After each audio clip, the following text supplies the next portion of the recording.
In the days after Nancy's death, Sid was racked with guilt over what he might have done and sliding into a deep depression. Welcome to Watch Mojo, and today we're taking a closer look at 10 celebrities who have been charged with murder. For this list, we'll be looking at famous individuals who have before been charged with homicide. Some were found guilty, some were found not guilty, but all have at one stage received the charge sheet for murder. Everyone has an image of Oscar Pistorius, this athlete taking gold at the Paralympics. And then we got this view of this quite pathetic, sobbing person. O.J. Simpson. This former football star and successful actor was at the centre of perhaps the most controversial and publicised trial of the 20th century. From the beginning, it is referred to as the trial of the century. The people's case? O.J. Simpson killed his ex-wife Nicole Brown and Ron Goldman. The timeline works. The evidence is clear. The defense? Simpson has been framed. When Nicole Brown Simpson and Ronald Goldman were found dead in June 1994, Brown's ex-husband, O.J. Simpson, was accused of being responsible. The accusation was followed by a court case that had a ton of TV coverage. During the trial, the defense team introduced a number of arguments for his innocence. His legal team ultimately prevailed when a verdict of not guilty was reached. We, the jury, in the above entitled action, find the defendant Orenthal James Simpson not guilty of the crime of murder. But Simpson was later found liable for the deaths in a civil trial and was ordered to pay damages to the tune of $33.5 million. Scott Hall. WWE star Scott Hall, who you may recognise by his ring name Razor Ramon, was a very successful wrestler who competed professionally for more than 30 years. In 1983, before his career took off, Hall was charged with second-degree murder for the death of a man in Orlando, Florida. Hall had gotten into a fight outside of a nightclub and ended up shooting the man with his own gun. Like, I drilled him, he went down and his shirt went up and he was reaching for the gun, so I reached for it too. Although that could easily have ended his career before it even started, the burgeoning wrestler insisted that he'd acted in self-defense. After an investigation was carried out, the charges were dropped. Interviews with Hall would later suggest that the memory of this dark moment stuck with him throughout his life. A guy's dead, and I'm the reason, and this is bad. Don King. With his crazy hair and flamboyant personality, King is one of the most famous boxing promoters ever. Unfortunately, aside from alleged organised crime connections and various litigation cases against him, he was found responsible for the deaths of at least 2 people in court. Is it possible for a man convicted of a felony to get a license to promote boxing exhibitions? Yes, it is, only in America. You know, I think America's just a great country. The first was Hillary Brown, whom King shot in a justifiable homicide in 1954 after Brown tried to steal money from one of his gambling dens. 13 years later, Sam Garrett, a former employee of King who owed him money, was beaten to death, and King was found guilty. I had a fist fight in the ghetto, you know, where others have many, many fights in the ghetto and nothing happens. I had a fight and the guy died. He spent 4 years in prison on a non-negligent manslaughter charge and has since been pardoned for the crime. Aaron Hernandez. Aaron Hernandez was an NFL star who played tight end for the New England Patriots, but his career came to a halt less than a year after renewing his contract with the team. In the car is a New England Patriots football player who may soon become a murder suspect. In 2013, police discovered that Hernandez's friend, Odin Lloyd, died from gunshot injuries. Since the deceased man was found close to the tight end's house, authorities quickly brought him in for questioning. The ensuing trial ended in Hernandez being found guilty and sentenced to life imprisonment without the possibility of parole. Just hard to believe, we say it 1,000 times, but hard to believe a guy in this position could be involved in something like this. While he was also tried for the killing of 2 other men, Daniel De Abreu and Safiro Furtado. He was acquitted of their murders. In 2017, Hernandez took his own life in his prison cell. William S. Burroughs. A writer can profit from things that may be just unpleasant or boring to someone else. Before he became a world-renowned writer, William S. Burroughs lived with a woman named Joan Vollmer after he was discharged from the US Army. The two eventually fled to Mexico to evade drug charges brought against the author.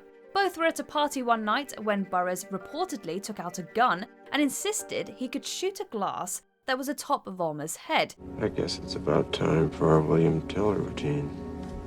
but the writer tragically missed and ended up fatally wounding her.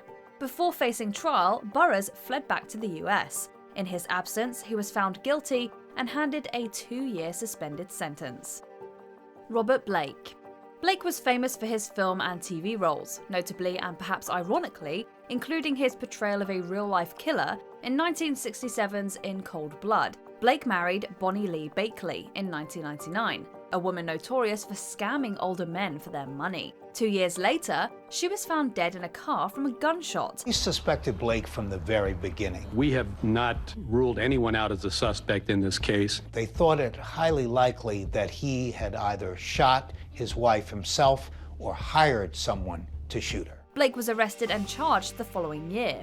Although several witnesses claimed he tried to hire them to kill her, he was acquitted in the criminal case. The murder weapon was not the gun that Blake was carrying on the night of the killing, and they could not trace the gun that was used back to Blake.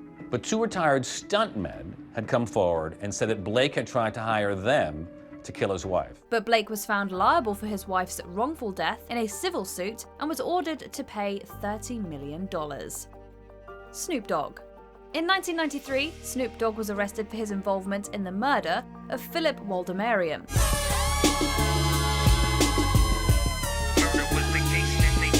The two had plenty of bad blood prior to the incident. On one fateful day, Waldemariam allegedly threatened the musician before his bodyguard, McKinley Lee, fired at the attacker. Since Snoop Dogg was reportedly driving the car when Lee fired the fatal shot, he was considered an accomplice to the crime and charged with first-degree murder. The two hired notable celebrity lawyer Johnny Cochran to help defend them. The trial, which lasted about 4 months, ended in both Snoop and Lee being acquitted of the murder. We, the jury in above entitled action, find the defendant, Calvin Burroughs, not guilty of the crime of murder in the first degree.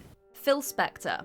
Ranked as one of Rolling Stone's greatest artists of all time, and acclaimed for his roles as a producer, songwriter, and music pioneer, Spector was a giant in the industry, which is why many were shocked when a woman turned up dead in Spector's California home in 2003. After he had been out of the music spotlight for years, damaged by drug abuse and his own eccentric reputation, he was suddenly back in the headlines. The woman was actress Lana Clarkson, and although he was quoted as saying that he thought he had killed her, he later claimed that she accidentally took her own life because she had kissed the gun. Regardless, the eccentric celebrity was tried twice in relation to Clarkson's death and was ultimately convicted of second-degree murder in 2009. His legacy will forever be that of a convicted murderer who happened to write songs. Oscar Pistorius. This South African runner first made it to the news as a gold medal-winning Paralympian. He would later make history as the first runner with an amputation to participate in an Olympic track heat. Although Pistorius was initially seen as an inspiration, everything changed in February 2013. On February 14th, he shot and killed his girlfriend, Reva Steenkamp, at his home in South Africa. He claimed that he thought she was a home invader. And recapping our breaking news story, Oscar Pistorius suspected of killing his girlfriend. He thought she was a burglar. Although Pistorius was found not guilty of the murder, he was found guilty of culpable homicide. After sitting in on multiple sentencing hearings and going to prison, it was reported that he'd be eligible for parole in 2023. Everyone has an image of Oscar Pistorius, this athlete taking gold at the Paralympics. And then we got this view of this quite pathetic, sobbing person. Before we continue, be sure to subscribe to our channel and ring the bell to get notified about our latest videos. You have the option to be notified for occasional videos or all of them. If you're on your phone, make sure you go into your settings and switch on notifications. Sid Vicious. Famous for his rebellious lifestyle and his musical career with the Sex Pistols, Vicious was also well known for his relationship with the equally unruly Nancy Spungen. Their tumultuous love affair was marked by physical and emotional torment. On October 12, 1978, Vicious woke to find Spungen dead in the bathroom of their suite in New York's Chelsea Hotel. But has no recollection of the attack. He'd been out of his mind on drugs, but all he remembers is that when he woke up, Nancy was dead. Although it's unknown whether her death was accidental, the unintentional result of a fight, or deliberate murder, Vicious was released on bail. In the days after Nancy's death, Sid was racked with guilt over what he might have done and sliding into a deep depression. The incident deeply affected the musician and reportedly led him to committing self-destructive acts. He would later pass away less than a year later. Which of these entries took you the most by surprise? Let us know in the comments. And he kept saying, I didn't mean to do it. I didn't mean to do it.